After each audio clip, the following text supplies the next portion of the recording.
my cultured cuties, and welcome back to the Cultured Club. I'm your host, Lauren, and this is your perfectly curated corner of the internet. Oh my God, do we have an episode for you this week? It's only been 7 days, and we have so much ground to cover. I literally can't wait to talk to you about all of this that's been going on. I feel like we have almost too much to talk about.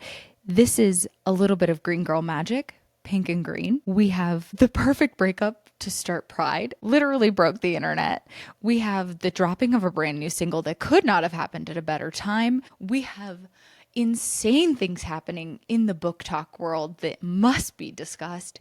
And we also have a very sad departure for the reality world that I am really sad about that we must talk about. We have almost too much ground to cover. I'm so stoked to talk to you about all of this. I feel like this is such a jam-packed episode. It's insane, but we must jump right into it because it's a diabolical amount of content that we must cover. But to start off on the best note ever, let's start off with something that has absolutely shaken the internet in the best way possible, that has broken everyone, that has absolutely captured the algorithm. We are all so excited about it. It is the new trailer for Wicked for Good Part 2. We are so stoked. Oh my goodness gracious. Listen, I was trying not to be excited. Not that I'm not. I'm so excited. I was trying not to let myself get too excited because now that I've seen it, we have to wait until November. And I don't want to do that. I don't want to wait until November because we only got 2 minutes of content. And I'm so upset about it because that was an absolutely insane amount of content. The amount of Easter eggs, the amount of costumes, the songs. I'm going to cry thinking about it. The songs that we got, the characters we got to see, the new sets. Oh my God, we must discuss. It's absolutely insane. But first off, let's start with Pink and Green. We're going to start with Elphaba and Glinda. Can we talk about the beauty, the glow up, the grace that Cynthia Erivo and Ariana Grande have fully immersed themselves into these characters? Their face cards do not decline in a single frame of this trailer at all, period. They look incredible from start to finish. The way Ariana Grande starts, this wig looks incredible on her. This hair, these costumes, this makeup, Ariana Grande looks so gorgeous at every single moment you see her on screen in this trailer. It's unreal. And then you see Cynthia Erivo. She is breathtaking. She's so earthy. She's so grounded. She's so magical.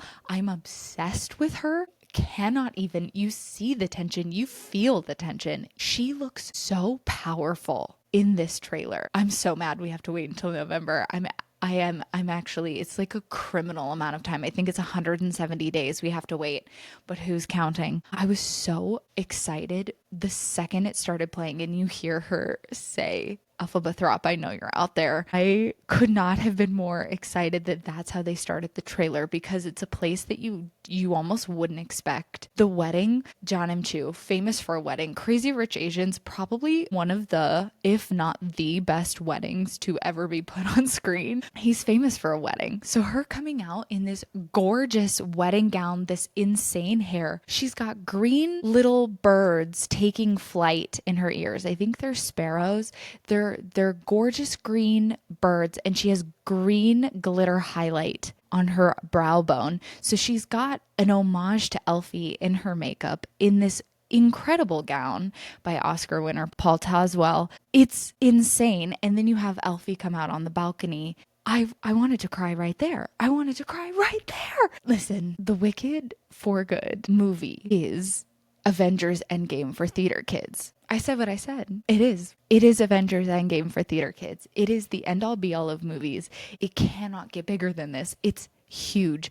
The amount of buildup, the amount of tension and excitement and need for this movie to come out is insane. I am so stoked. I can't explain how important this movie is to me. You could go onto the internet at any time of day and find literally any theater kid and they'll explain to you what Wicked means to them. This book, this movie, this musical, it's everything. It's incredible. And the first movie not only did it justice, it did it better. And from the looks of the trailer, I'm going to say it now, it's going to be better than we think it's going to be. I'm so excited because we got the homage to Surrender Dorothy with Our Wizard Lies. We got to see the Yellow Brick Road, which in the book, the animals were forced to build that, right? So we're really getting the nitty-gritty of the book. We're getting all of the things that the musical doesn't have time to cover: the fascism and the slave labor of the animals. And it doesn't have time to cover all of the horrific things happening in Oz. The song Something Bad Happening in Oz does not cover the problems of the animals losing their ability to speak. That's barely scratching the surface. It doesn't cover the real problems. They don't have time to fully go in depth. The book that Gregory Maguire wrote, they do the best they can, but they don't have time to really fully explain the enemy that the wizard has created out of the animals and the problems that are arising throughout Oz because of this, and the animal activist that Elfie truly is. And we see her in her forest lair. We also see Kiamo Ko, which we know is Fiero's family castle. So if you know, which will be the setting for very special songs. We are very excited. We see a little bit of For Good, which, if you don't know, is my favorite song in the entire musical. I'm not gonna cry. Who's gonna cry? Definitely not gonna cry. Thinking about Wicked? Nope, not gonna do it. Definitely not crying. I definitely cried 30 times watching this trailer. Every single time. The opening strains of listening to Ariana Grande sing the Glinda part of For Good absolutely sent me over the edge every single time. It's so beautiful. Oh my God, I can't even.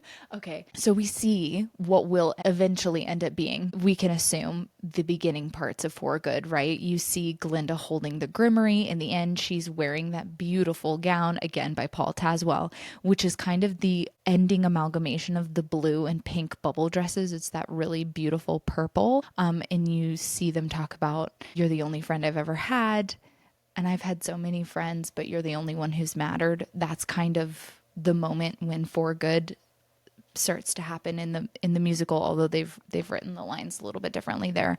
I have been singing that song my entire life. I sang that song at my high school graduation, my baccalaureate. I sang that song in my first leading role in a school musical as Glinda. I was Glinda and I sang that, and I've been singing it in choir ever since, and I have always sung the Glinda part, and that is such a wild thing because that song really goes with you. When you're a theater kid, you sing Wicked, For Good, and you sing Rent, Seasons of Love. Those are like the two songs that you sing at like graduations and culminations and like moments. Those are the two songs that you sing. So you're very familiar, even if you don't know the show themselves, those are the songs that end up sticking with you. They become a handprint on your heart. And it really is so emotional to hear the harmonies, even for just a second, the two of them singing that, because you know how emotionally invested they are. But to move on from that, we finally get a teaser of No Good Deed. Oh my God, I'm gonna cry. The fact that we haven't heard the entire song yet is criminal. John M. Chu, release it now, please. Thank you. We see Jonathan Bailey as Fiyero. Oh my God, that's what the internet needed, is Jonathan Bailey as Fiyero. He can heal the world. That's it. That's all I have to say on that. Oh my God, Jonathan Bailey. Yes. Oh, the internet's healing with Jonathan Bailey. Love him. We see the Cowardly Lion for the first time. It's one of the close-ups of the first close-ups of the original Wizard of Oz characters that we actually see for the first time. Tin Man, Scarecrow, Dorothy, Lion, Toto, right? One of the five characters that we all are just salivating to see. We see a little bit of Dorothy, but we see the full face of the lion, and we see the hands of the Scarecrow, and we see the hands of the Tin Man and the midsection of Dorothy, but we see the face of the lion. Incredible. Absolutely incredible. That baby face is so cute. Oh my God. And then my favorite Easter egg of them all the sepia tone tornado. Listen, not only do we get the lightning bolt effect of Michelle Yeoh's costume, but we get to see the sepia tone tornado that brings Dorothy from Kansas to Oz in the original film, and we see it being sent by Madame Morrible herself, who, as she said, specializes in weather. It's her specialty, and it's so exciting to actually see it be sent, because you never know where the tornado comes from in the original film. It just happens. It's something that happens to Dorothy. And so to see it on the other side, right, is so exciting. It's such a cool moment. This was only 2 minutes of content. 2 minutes of content. And I feel like the 2 hours plus that we're going to get in the movie is just not ever going to be enough. It's never going to be enough content. John M. Chu, you're an incredible director. I cannot wait to see this. Every person of the cast and crew. Wow. Oh my God. You should be so proud of yourself. This is, wow. Thank you. This is incredible. This is a moment you should be so proud. If you don't win Oscars this year, I'm petitioning now. Can we put out a petition now? Oscars, the Academy, please. Can we pay attention now? This needs to happen. Please. Thank you. My goodness. So watch the trailer now, pick up the Easter eggs, go online, watch the videos, and watch the original film. You don't have to read the book. And my secret hope that I'm going to leave off on might be a controversial yet brave take. And I've kind of seen this circulating around on the internet. This is what I'm going to leave this segment off on. I hope that we don't see Dorothy's face in this movie. I think the teases that we've gotten are so fun, but I think that Dorothy is such an important character to so many people, and I don't think that anyone's going to be satisfied with anyone, because it's not Judy Garland. It's not going to be Judy Garland. It's not going to be her daughter Liza. It's not, no one's going to be happy. And I think John M. Chu did an interview where he said, you know, no matter who Dorothy is to you, I hope you can respect and love the character in the way that we've done it, right? And I think that is beautiful, but I hope what he's hinting at, that his intention is that he doesn't plan on showing Dorothy's face, because it's not about Dorothy. This movie isn't about her. This is about Glinda and Elphaba and the consequences of their actions and the actions and consequences of those around them. And I think that would be really cool to leave it super ambiguous as to who played Dorothy, because it doesn't actually matter, because then it could be Judy Garland's Dorothy. Like, wouldn't that be cool if it was her voice, or if Liza did the voice? Like if Liza Minnelli came back and voiced Dorothy, if we needed to hear the voice, that would be incredible as like an homage to her mom. That would be so fun. But I don't want to see Dorothy's face. I want to keep it a mystery. Let it be a mystery, if we're going to quote Shane from Unsolved. But I think we should just let it be a mystery. And I think we should focus on Tin Man and Scarecrow, because those are the characters we have spent the most time with in this universe. Not in that universe, in this universe. So I'm really excited. I love Wicked. I love The Wizard of Oz. I have a Wizard of Oz tattoo. I created a Wizard of Oz cap for graduation. I wore ruby red slippers for graduation. I am really invested in this fandom, in this universe, in this story. I love this show and this movie and this musical, and I could not be more excited, and I could not be more grateful that it's happening and that it's so good. So I'm going to leave on that note. I'm so excited. Okay, we're going to move on, because if I don't, I'm just going to keep talking about it. It's going to be a 2-hour segment and I'm never going to stop. So we're going to move on, because we had a lot happening. Because the trailer dropped. Happy Pride Month, because listen, the girlies have been fed. June happened. We get Wicked. And then all of a sudden, the breakup of the century has just happened. June 5th, 2025. The girls are fighting. And I would like to preface this with, I don't care what side of the aisle you fall on. I don't care. I do care if you find this funny or not, because it's funny. This is absolutely insane. This is diabolical behavior. This is giving the Real Housewives of the White House, and it's so funny. It is criminal activity, and this broke the internet. So if you are unclear as to what I am talking about, Donald Trump and Elon Musk have had the most epic breakup of all time. Elon went full scorched earth and has left the White House 2 middle fingers up. And they have been having a Twitter war back and forth, and it has broken the internet. It has crossed aisles. It has crossed boundaries. It has crossed government contracts. It's crossed lawsuits. It's crossed everything.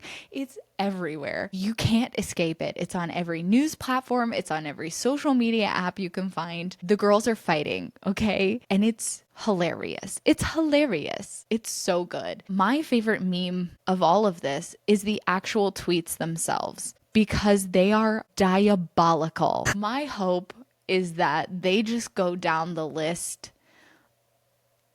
of the White House burn book and just let it all out, girls. You know, like, this could not be better. This is what we all needed. This is the unification that our country has been waiting for, because we have never been more excited on the internet for something in a long time. And and I'm seeing the reaction from both sides. The tweets from Republicans, the tweets from Democrats are so funny, because everyone is trying to either take a side or remain neutral. And it's so good. It's so good. And I just like, this is tragic. It's iconic. The memes deserve their own exhibit in the Metropolitan Museum of Art. The tweets deserve their own exhibit in the Metropolitan Museum of Art. The subtweets, the interviews, the articles, the things that they have said, the accusations being thrown back and forth. I truly feels like Regina George has come to life and has created a burn book, and that burn book is Twitter. And mind you, this is the only time that Elon Musk has ever been accused of making Twitter good.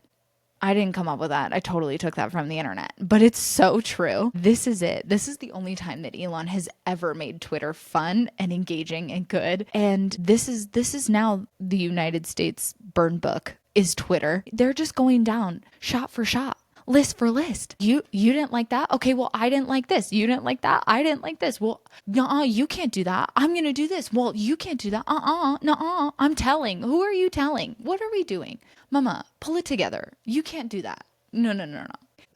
There's so much I want to say, but there's so much I can't say, because it's so politically divisive. And I'm not trying to be politically divisive. I'm trying to turn this shit sandwich into something tolerable for everyone, because it isn't, but it could be. It's not funny, but it is funny. It's a very serious situation. We have the president of the United States and the richest man in the world going at it, flinging very serious accusations back and forth on the most public platform in the world. Then you have a senator filing a complete list of crimes committed by Elon while he was in the White House as a special federal employee. Then you have someone threatening to be deported. Then you have someone threatening to pull contracts. You have someone claiming someone's a pedophile, all alleged, by the way. And then you have someone claiming to pull their government contracts with NASA. I mean, it's all back and forth. This is a heinous situation created by 2 megalomaniacs that are acting like children. It's insane, and it's not funny, but it is funny, because this is now turned into a complete and utter circus that the whole world is enraptured by. Because what is going on? This is not an example of leadership. This is now turned into the United States of embarrassment.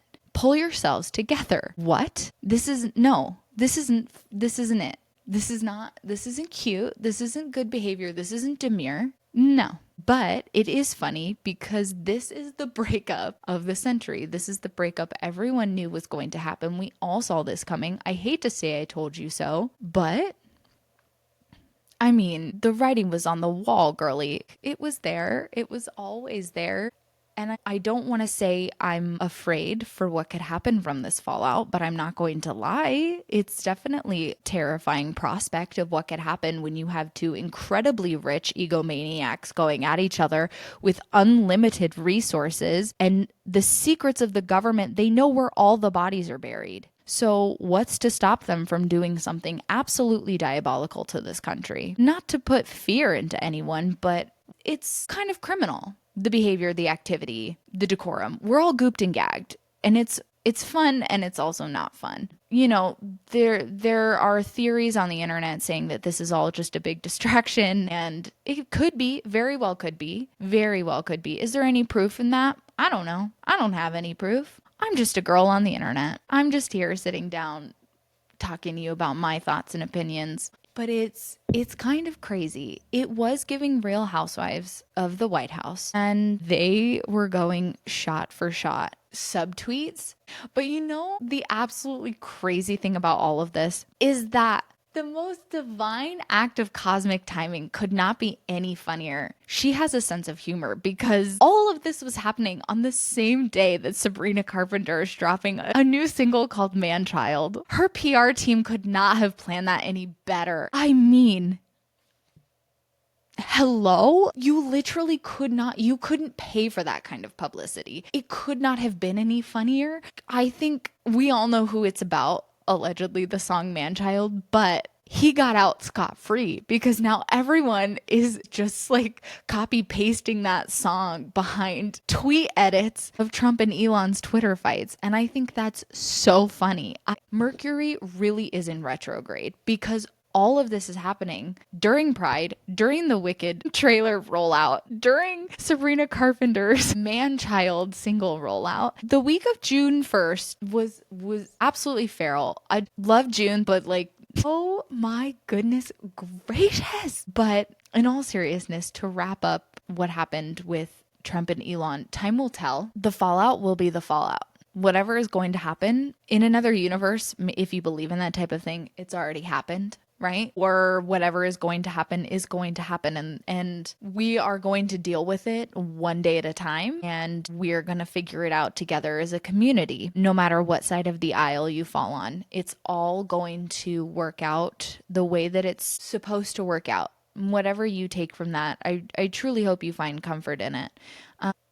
I really do think that there is a lesson to be learned in leadership, diplomacy, communication, decorum, in the way you behave and handle yourself, not only behind closed doors, but also in the public eye. So get your act together, girlies, and let's move forward. Let's move forward with some civil communication, some civil discourse, if you will, and talk to each other with like a little bit of kindness because we need it. And you guys are the world's examples for leadership right now. So speaking to each other with kindness and not just like insane accusations and just scorched earth, double middle fingers up, that would be great.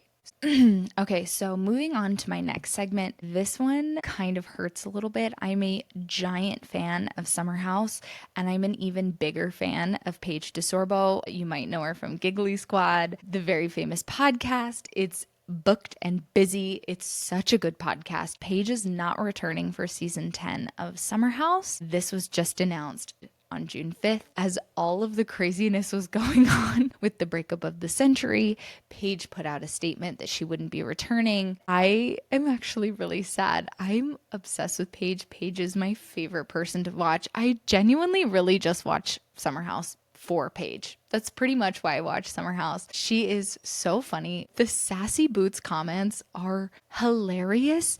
They are so witty. They're so funny. I mean, I know you can get all that on Giggly Squad, but it's so different when it's on Summer House and it's so off the cuff. Who's gonna put Kyle in his place every episode? I mean, truly, because no one else had the confidence to call Kyle a wannabe Diplo, and I find that so genuinely hysterical. Oh my God, it was so good. That was like the best moment. That retort is genius. Paige is a genius. The show is not going to be the same without her. The energetic void that she is going to be leaving behind is going to be so severe. I love the rest of the cast, but Paige brings such charisma and charm and wit and comedic timing to the show. It'll be interesting to see how the cast dynamic shifts in the next season. So happy for her though. She is booked and busy working with her podcast and with her partner Hannah and doing all of that, and that's incredible.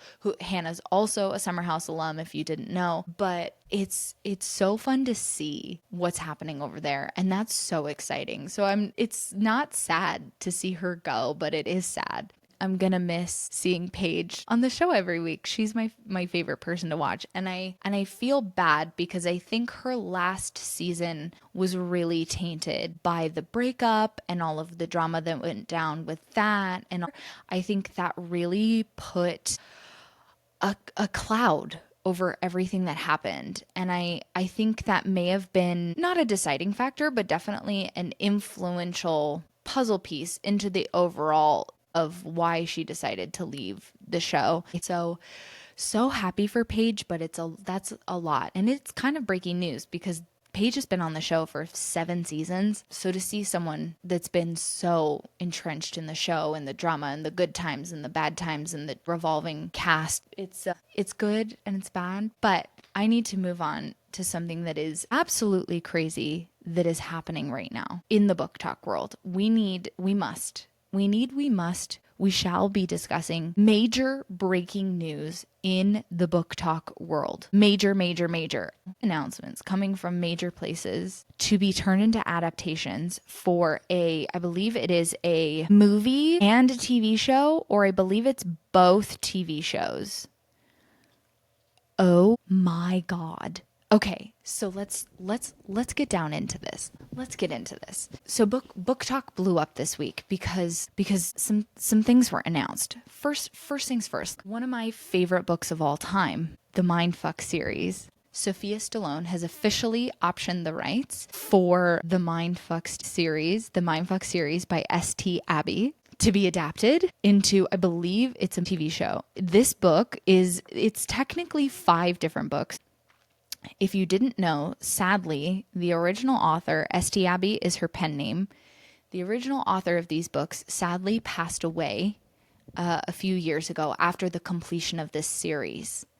So the fandom of this book series has kind of been left in a limbo of just loving this book for everything that it is and holding on to it with both hands, because this book is incredible. If you have not read this book, do it now. We support women's rights and wrongs. Read this book. It is so good. This book is so good. She's a little girthy. She'll leave you a little gooped and gagged. Read the trigger warnings. Read all of the trigger warnings. And if you don't like darker books, don't read it, because this is a darker book. The romance is there, but it's a little bit on the back burner, but it's also not. This book is so good. I don't want to explain it because I don't want to spoil it, but this book is being turned into a screen adaptation. I cannot tell you how excited I am to see this. However, this book needs to be done incredibly correctly. The author is no longer around to be a bumper, to be a guide, to be a voice for the fandom. This is one of the best books I've ever read. It's in my top 3 favorite books of all time. I love this book. I would be so sad to see some of the best parts of this book taken out because they were unsavory or they weren't going to be popular enough for a major studio, because this book gets a little gory, but studios might not be interested. And I would be really sad. But Sophia Stallone, you have taken this book on, and I'm so freaking excited. This book is so good. Listen, I can't say enough good things about this book. This is major news. I truly, and myself, and I'm sure many of the other members of the fandom of this book thought we would never see anything else happen because, like I said, unfortunately the author passed. So I never thought anything would happen with this book. I am so excited to see that something is happening. This book has to be done so much justice because it's about a woman getting revenge. It's about justice. It's about her voice finally being heard. It's about doing what's right despite literally everything. It's about family. It's about love, self-love, and otherwise. It is so beautiful. Like I said, it's in my top 3. Read this book. I cannot wait. I will keep up with all of the breaking news on this book, but this isn't the only book we got that's being turned into a movie or TV show. We got the Elsie Silver Rose Hill books being turned into a TV series by Amazon Studios. My goodness, beginning with Wild Love. I am screaming. These 2 book announcements between the Mindfuck series and the Rose Hill series, this small town deliciousness. I mean, Elsie Silver knows not only how to write a cowboy romance, but oh my God, a small town romance. Yum. Oh my God. Okay, absolutely love. But the fact that they're turning these, I was shocked that it was these and not the Chestnut Springs series into a TV series. That was truly like the goop and the gag of the century because the Chestnut Springs series, that was everything. I am really shocked that wasn't the one being turned into an adaptation, but I'm so happy that it's these.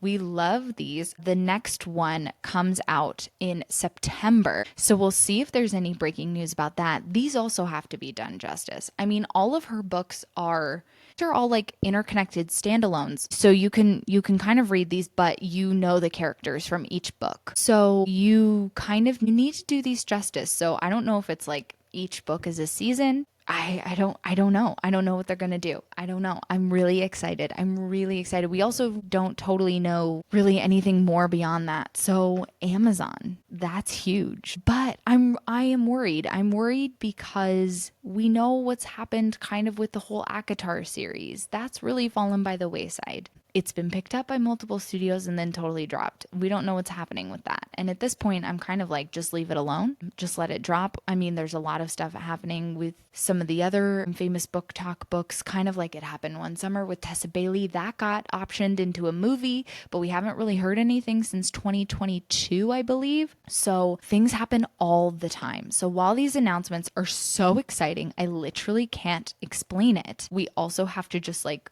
hold on, wait with some bated breath, and just keep our fingers crossed that these keep happening because things are happening in Hollywood, but at a snail's pace. So we don't know. So we'll see. Fingers crossed. I'm really excited. There could not be 2 better book options. The Mindfuck series by St. Abbey. I'm really stoked about that one. That one's going to be dark, but so good. I'm so excited. Oh my God. This book, I hate to go back, but like, I don't hate to go back, but I hate to go back, but I don't hate to go back. This book is insane. Oh my God. I love this book. Read this book. It's so good. So I think that is going to be the end of today's episode. Please like and subscribe, rate and review, follow on social media. All of the links are in the description box down below. You can find me anywhere, and I am really excited to keep this going. I'm having the best time. Thank you so much for the comments of love and support and the follows. So thank you so much, and I will see you next week, my cultured cuties. My goodness, it has been a week, so keep your heads up, keep the love on display. It's all gonna be okay. I love you very much. I'll see you next week. Bye.